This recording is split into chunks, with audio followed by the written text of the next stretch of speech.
I got so much motherfucking design on right now. Break it down, bring it back, make it clap. I got 3 old thoughts, new block, where that thing. Bitches on my line, and you know. Assalamualaikum warahmatullahi wabarakatuh.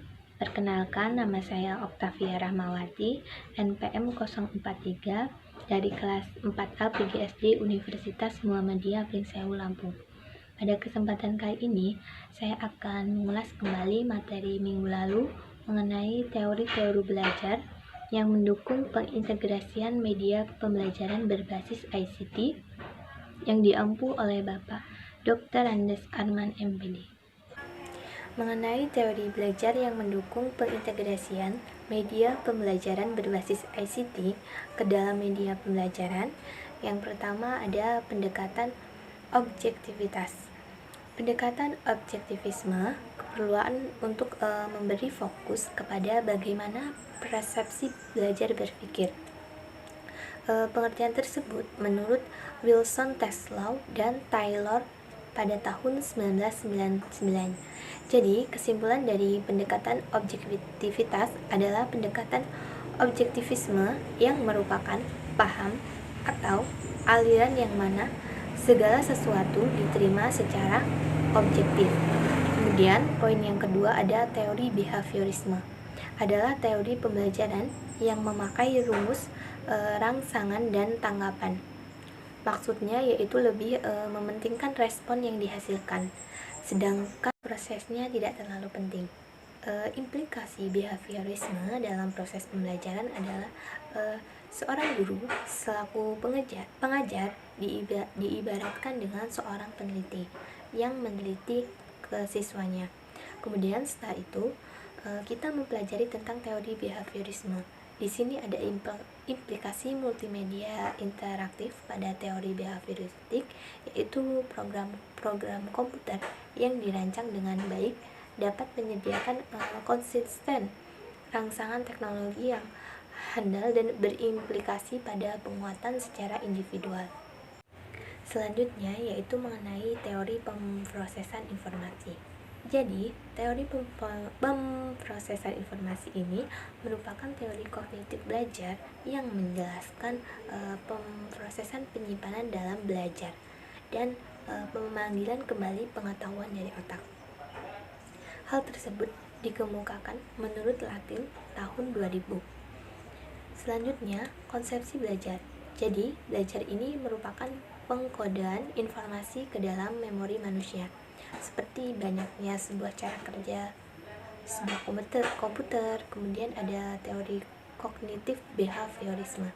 Ini menyatakan bahwa belajar ini merupakan dibentuk oleh urutan peristiwa pembelajaran yang sesuai untuk jenis pembelajaran, di mana kegiatan instruksional ini harus menyediakan suatu peristiwa untuk mendukung jenis pembelajaran.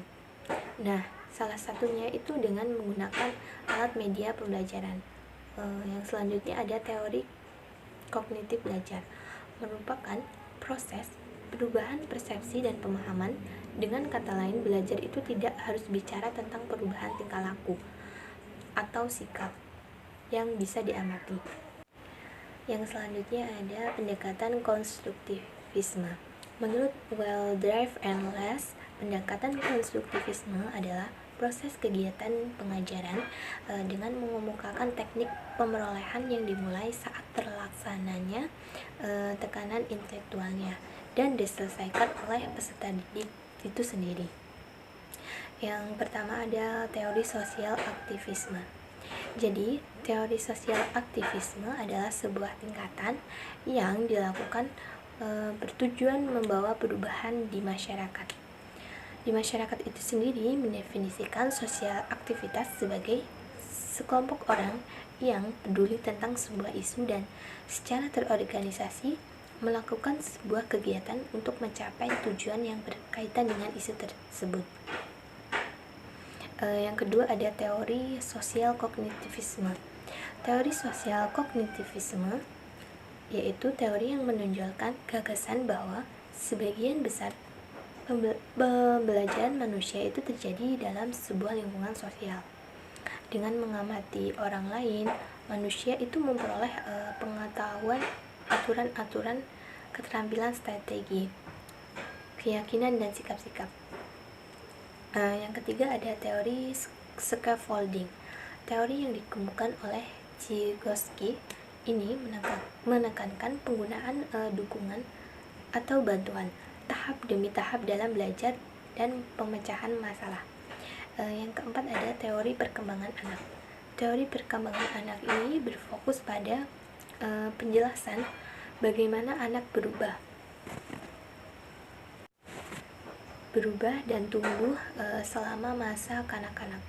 Teori semacam itu berpusat pada berbagai aspek perkembangan termasuk pertumbuhan sosial, emosional, dan kognitif. Yang kelima ada teori discovery learning, yaitu memahami konsep, arti, dan hubungan ini melalui proses intuitif. Yang terakhir tentang teori kecerdasan jamak.